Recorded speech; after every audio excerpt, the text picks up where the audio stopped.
Engine ઓઇલની તપાસ અને તેને બદલવું. Inspection and replacement of engine oil. Engine બળતણની મદદથી રાસાયણિક ઉર્જાને મેકેનિકલ ઉર્જામાં રૂપાંતરિત કરે છે. આ પ્રક્રિયામાં એન્જિન ઓછામાં ઓછા 800 થી 1000 આરપીએમની ગતિથી ફરે છે. એટલે કે એન્જિન 1 મિનિટમાં 800 થી 1000 વાર ફરે છે. તેનાથી થતા ઘર્ષણથી એન્જિનની ધાતુના પાર્ટ્સને નુકસાન પહોંચી શકે છે. એન્જિન ઓઇલ તરલ હોય છે અને એન્જિનમાં થતા ઘર્ષણને ઓછું કરવા માટે તેનો ઉપયોગ કરવામાં આવે છે.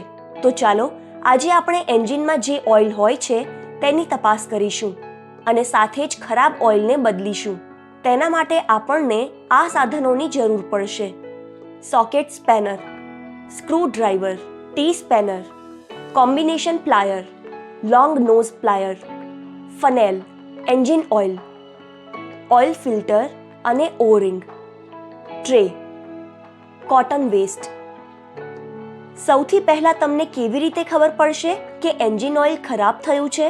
સામાન્ય રીતે ઓઇલને વાહનના 2500 થી 3000 કિલોમીટર પૂરા થયા બાદ બદલવામાં આવે છે અને વ્હીકલ સર્વિસ મેન્યુઅલમાં લખેલા કિલોમીટર અથવા મહિના અથવા સાલ મુજબ પણ બદલવામાં આવે છે.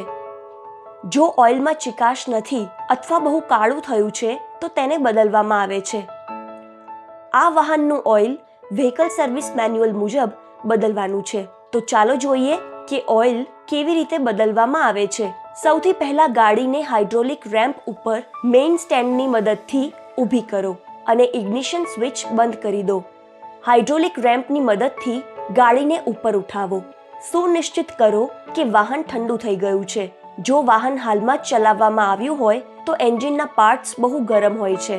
એન્જિનના નીચલા ભાગમાં જ્યાં ઓઇલ જમા કરવામાં આવે છે તેને ઓઇલ સમ્પ કહે છે.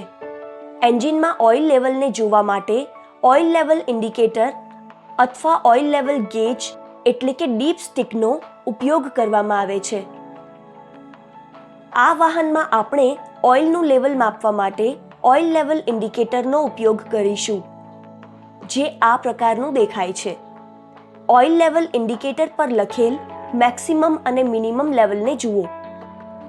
મેક્સિમમ એટલે કે ઓઇલનું અધિકતમ લેવલ અને મિનિમમ એટલે કે ઓઇલનું ન્યૂનતમ લેવલ. જો ઓઇલ સમ્પમાં ઓઇલ લેવલ ન્યૂનતમ હોય તો તેને અધિકતમ લેવલ સુધી ભરવું જોઈએ. તપાસ માટે ઓઇલ ફિલિંગ કેપ ખોલો, અંદર જુઓ અને ફરીથી કેપ લગાવો.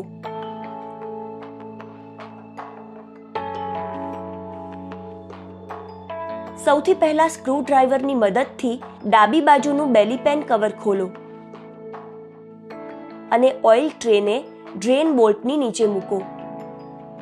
ઓઇલ સમ્પના ડ્રેન બોલ્ટને સોકેટ સ્પેનરની મદદથી ખોલો.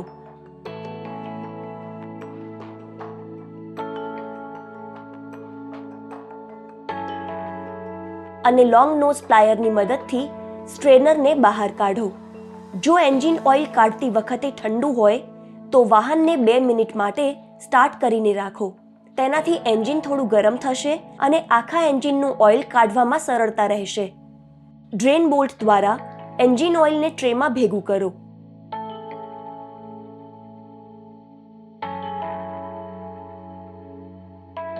એન્જિન ઓઇલની ચિકાશને તપાસો. સ્ટ્રેનર સમ્પ ઓઇલમાંથી ધૂળ અને ધાતુના કણ કાઢવા માટે હોય છે. સ્ટ્રેનર અને ડ્રેન બોલ્ટને કપડાથી સારી રીતે સાફ કરો.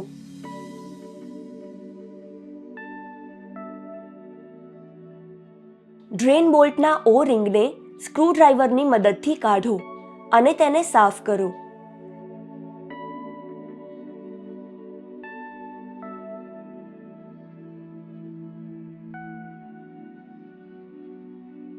નવી ઓ રિંગને બોલ્ટ ઉપર બેસાડો.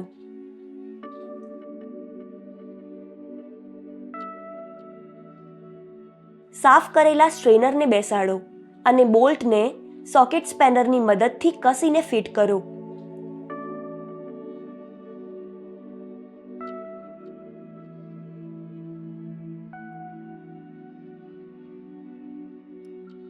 સાથે જ બોલ્ટને પણ સાફ કરો.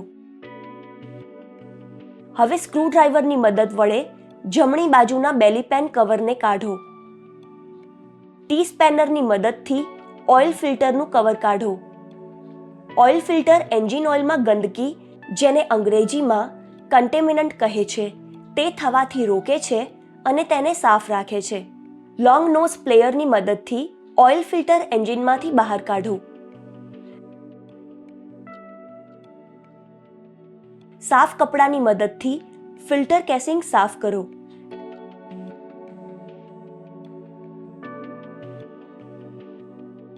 નવા ઓઇલ ફિલ્ટર દર્શાવ્યા મુજબ ફિલ્ટર કેસિંગમાં બેસાડો અને ફિલ્ટર કેપ લગાવીને બોલ્ટ ટી સ્પેનરની મદદથી કસીને ફિટ કરો. ફિલ્ટ કેપ સાફ કરો અને ઓઇલ ટ્રેને સાઈડમાં મૂકો. ધ્યાન રાખો, એન્જિન ઓઇલ બદલતી વખતે ઓઇલ ફિલ્ટર પણ બદલવામાં આવે છે. ઓઇલ ફિલર કેપને કોમ્બિનેશન પ્લાયર અને કપડાની મદદથી દર્શાવ્યા મુજબ ખોલો. ફિલર કેપના નીચલા ભાગને કપડાની મદદથી સાફ કરો. ફનેલની મદદથી ઓઇલ ફિલર કેપના માર્ગે એન્જિનમાં ઓઇલ ધીરે ધીરે ભરો. ફિલિંગ કેપને એન્જિનના કેસિંગ ઉપર બેસાડો. કોમ્બિનેશન પ્લાયર અને કપડાની મદદથી કસીને ફિટ કરો. ઓઇલ લેવલ ઇન્ડિકેટર પર એન્જિન ઓઇલનું લેવલ જુઓ. ધ્યાન રાખો, ઓઇલ ભરતી વખતે વાહનના ઓઇલની ગ્રેડ અને ક્ષમતાને વ્હીકલ સર્વિસ મેન્યુઅલ વડે તપાસી લો અને તે મુજબ ઓઇલ ભરો.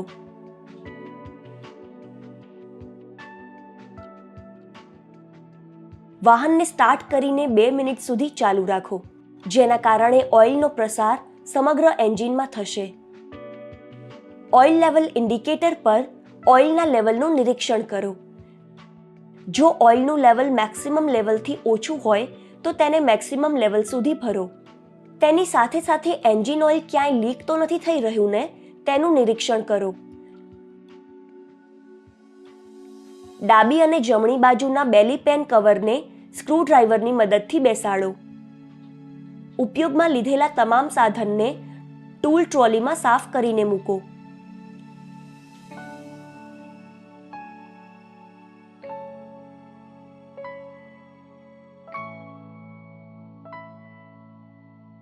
આ રીતે એન્જિન ઓઇલ બદલવામાં આવે છે.